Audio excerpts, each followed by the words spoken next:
Angelo State head coach Chuck Waddington, along with student athletes Maddie Huth and Kaylin Valdez. Coach, please open up with a couple of remarks about the match tonight. The match wasn't what we wanted it to be, you know. We win a match just wanting to win the serve and pass battle, and we didn't, you know, and it was that simple. We weren't in system enough to compete with that team.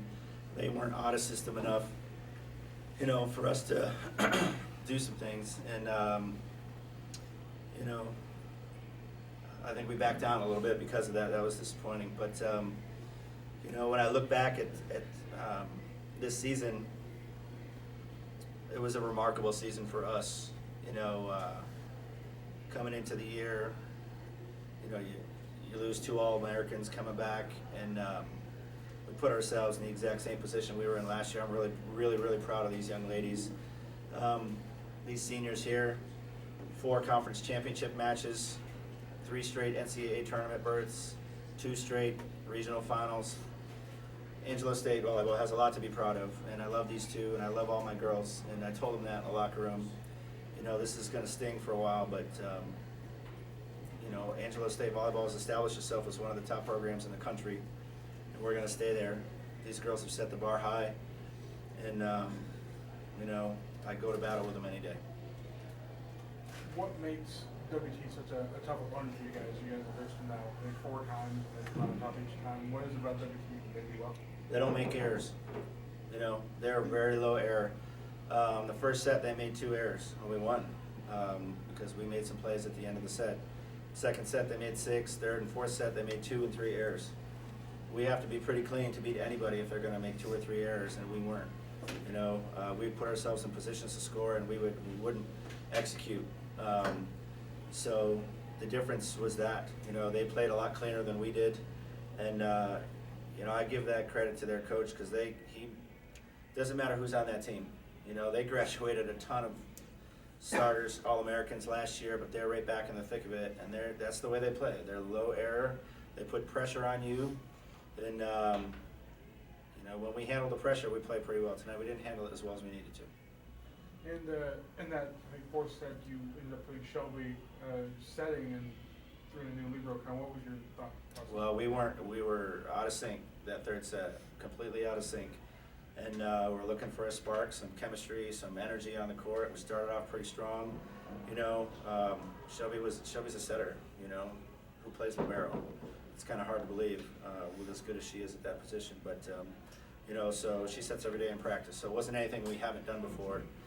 But it was something to try to generate some energy on the court, and I felt like it was okay. You know, we didn't play poorly. We just, again, we didn't win the serve and pass battle, and that's something you have to do against a team that doesn't make many errors.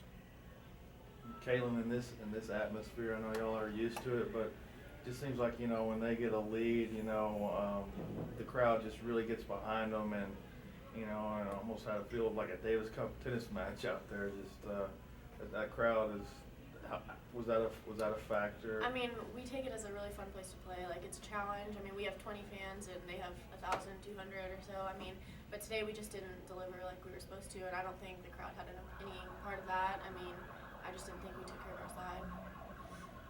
And Maddie, you know, what changed, you know, when y'all switched sides after the first set? I mean, you started off so strong, you know, compared to yesterday's start. You know, what changed where you weren't able to maintain that momentum? Just like Coach said, we were really high error, and they were still really low error. We didn't play our game like we know how to play, and I think that just really messed with us. So, Caleb, bottom line, like Coach was saying, I mean, y'all are one of 16 teams still standing, you know, going into today.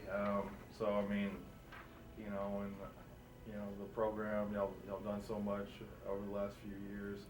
I know that doesn't, you know, take away from the sting and the pain right now, but when you look back on it, what are you gonna think about, you know, this career? I mean, we took away like 13 sisters. You know, this team is the best team I've been on. Like, we love each other more than anything, and our coaching staff is great. So we're just taking away great 4 years, and I wouldn't trade ending it with any better girls.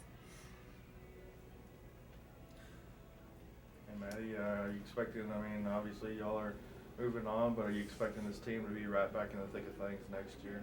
Oh yeah, I mean, we we've progressed each year, so there's only better things coming from Angelo State. Chuck, get your take on these two. They made the most. There's two kids that made the most out of 4 years of college and made this program into a national contender year in and year out. Every year they've been here. Just speak to their success over the last 4 years. Well, I'll start with Maddie. You know, Maddie's just an unbelievable athlete, but more than that, Maddie is probably one of the best people I know. You know, and I know a lot of people, and she's an others first young lady, and she has been since day one, and that's what makes her special. It's not how high she jumps or how hard she hits, it's who she is, and I love her. You know, she's like a daughter, and she's made an incredible impact on the court for sure, but in the lives of the girls that have been around her for the last 4 years. You know, I think when people come in contact with her, they walk away better, and just better people. So I'm so thankful that she came to Angelo State. And you know, Kaylin, Kaylin is the best volleyball player I've ever coached. She knows more about the game than any probably 3 people I know. She wants to be a coach, and she's going to be an awesome coach someday. But I got to give her a lot of credit for this weekend. You know, yesterday in the semifinal match, you know, she went to play ball and collided with a teammate, and her shoulder popped out. You know, and the fact that she even played the rest of that match, let alone played today, tells you what a competitor she is and how much she wanted this team to succeed. And you know, she can't even lift her arm up, you know, to play, and she's out there giving everything she had. And so these two have meant everything to me. You know, they're, you know, and I include Leah in that mix too. But these two have been here for 4 years, and our program has been blessed to have these 2 young ladies as part of it. And they're really one of the biggest reasons why we've continued to grow as a program. You know, there weren't very many people out there that gave us the time of day as far as postseason, NCAA tournament, and man, you know, we're 1 match away from the Elite Eight, and on a team that wasn't supposed to do that. So they're overachievers. They always have been, and you have no idea how much I'm gonna miss these young ladies. They're just, the impact that they've made in my life and in our program is unmeasurable. Any further questions? Coach, is there anything else you'd like to add? Good luck to WT. You know, they've got a great team. I hope they do well, and I'm looking forward to being back next year. Thank you, guys.